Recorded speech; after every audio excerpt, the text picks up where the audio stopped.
Hai sahabat hoki, salam sehat, bahagia. Berjumpa kembali dengan saya, Dipan Karajayaputra, dalam video seputar budaya dan tradisi masyarakat Tionghoa. Pada video kali ini, kita akan membahas tentang semangat lembah, menjadi wadah bagi loyalitas tim. Selamat datang kembali di ruang belajar kita, tempat di mana kebijaksanaan kuno bertemu dengan tantangan dunia modern. Hari ini, saya ingin memulai dengan sebuah pertanyaan yang mungkin sedikit provokatif. Pernahkah Anda mendengar ungkapan klise, "It's lonely at the top"?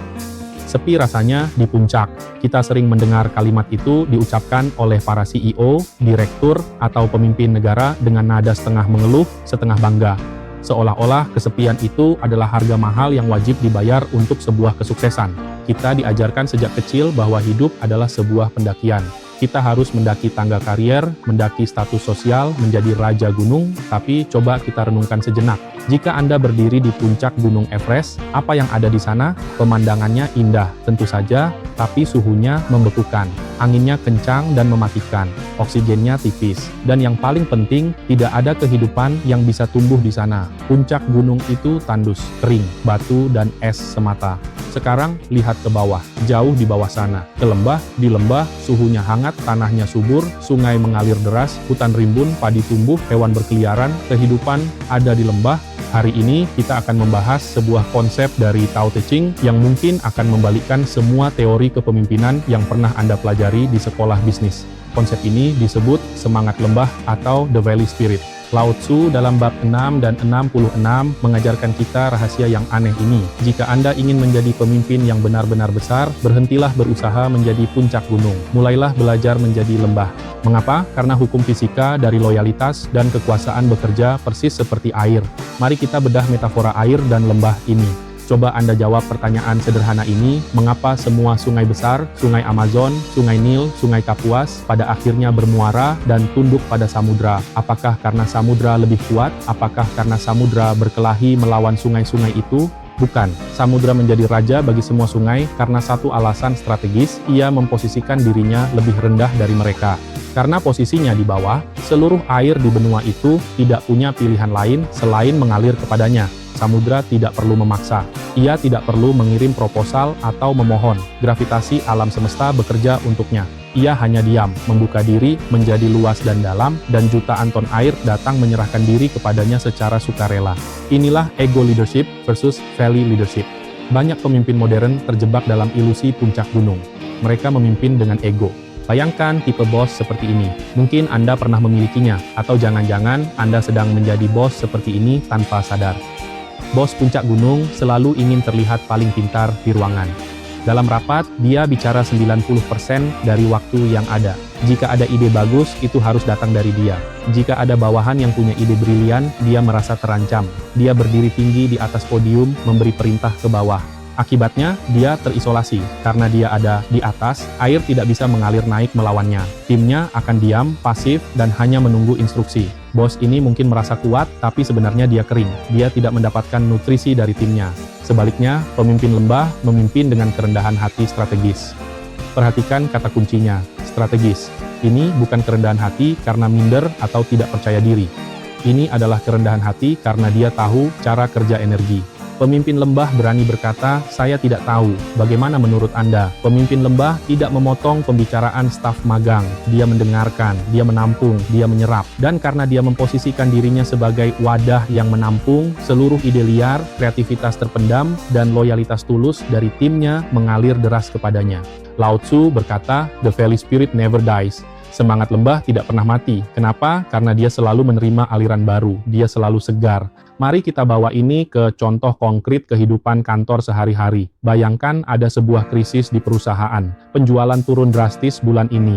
Seorang pemimpin gunung akan masuk ke ruang rapat dengan wajah merah padam. Dia akan memukul meja. Dia akan berkata, "Saya kecewa dengan kalian. Strategi saya sudah benar. Eksekusi kalian yang payah. Pokoknya saya mau kalian lakukan A, B, dan C sekarang juga."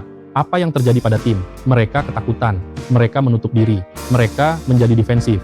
Siapa yang berani memberi masukan jujur kalau bos sudah mengunci kebenaran di puncak gunung? Tidak ada. Mereka hanya akan mengangguk, lalu bergosip di belakang. Masalah tidak selesai, loyalitas hilang. Sekarang, bayangkan pemimpin lembah menghadapi krisis yang sama.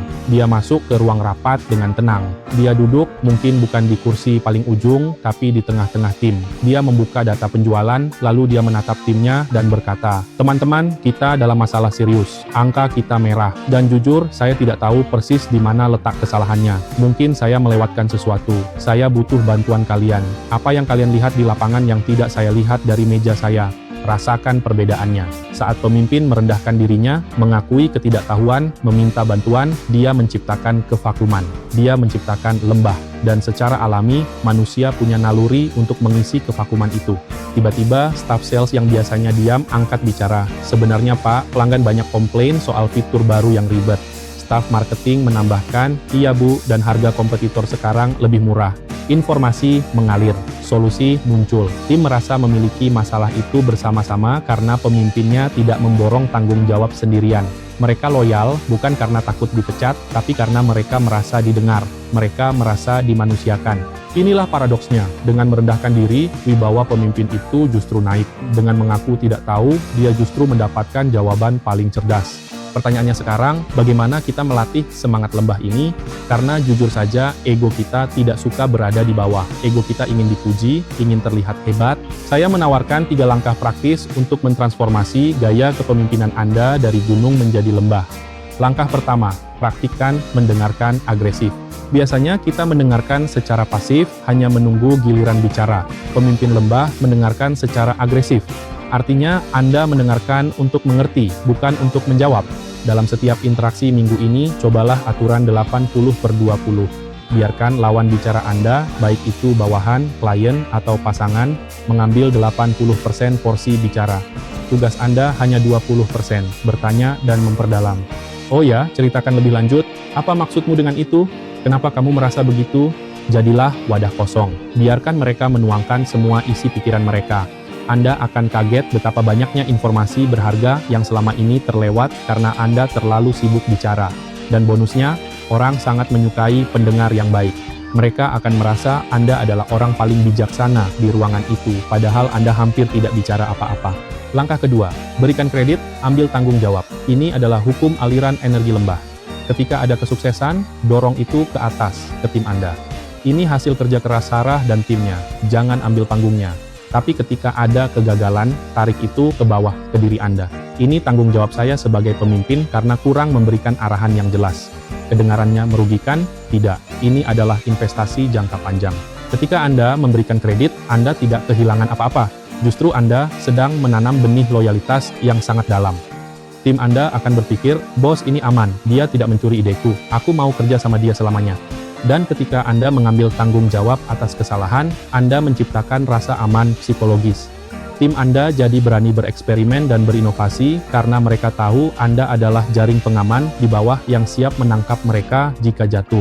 Langkah ketiga, rekrut orang yang lebih pintar dari Anda. Pemimpin gunung takut pada bawahan yang pintar karena takut tersaingi. Pemimpin lembah mencari bawahan yang lebih pintar. David Ogilvy, bapak periklanan modern, pernah memberikan boneka Matryoshka kepada para direkturnya. Ketika boneka itu dibuka satu persatu sampai yang terkecil, ada kertas bertuliskan, "Jika kita merekrut orang yang lebih kecil dari kita, kita akan menjadi perusahaan kerdil. Tapi jika kita merekrut orang yang lebih besar dari kita, kita akan menjadi perusahaan raksasa. Jadilah lembah yang cukup luas untuk menampung pohon-pohon beringin besar. Jangan jadi pot bunga kecil yang hanya muat untuk tanaman bonsai." Kebesaran hati Anda diukur dari seberapa hebat orang-orang yang Anda izinkan tumbuh di sekitar Anda. Sahabatku, menjadi lembah di dunia yang terobsesi menjadi puncak memang tidak mudah.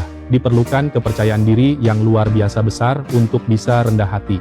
Orang yang insecure, orang yang tidak aman dengan dirinya, tidak akan mampu melakukannya. Hanya orang yang benar-benar kuat di dalam yang berani tampil lembut di luar. Ingatlah analogi samudra tadi. Apakah samudra lemah karena dia ada di bawah? Tidak. Samudra itu dalam, misterius, dan penuh kekuatan. Dia bisa tenang, tapi dia juga bisa menggerakkan tsunami jika perlu. Tapi kekuatan utamanya adalah daya tampungnya. Dia menerima segala jenis air, air bersih, air kotor, air hujan, dan mentransformasikannya menjadi satu kesatuan, laut.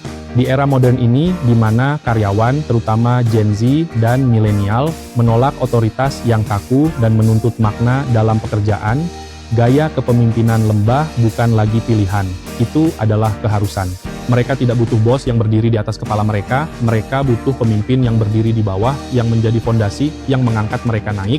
Jadi, hari ini, saat Anda kembali ke kantor atau ke rumah, tanyakan pada diri Anda, apakah saya sedang membangun tembok untuk meninggikan diri saya, atau saya sedang menggali tanah untuk memperdalam wadah saya? Jangan takut turun ke lembah. Di sanalah air kehidupan mengalir, di sanalah loyalitas sejati tumbuh, dan di sanalah Anda akan menemukan bahwa menjadi rendah adalah cara paling pasti untuk menjadi tinggi. Terima kasih telah mendengarkan, semoga wadah Anda semakin luas hari ini. Saya Dipankara Jayaputra, salam hoki, sehat dan bahagia. Sampai jumpa pada video berikutnya.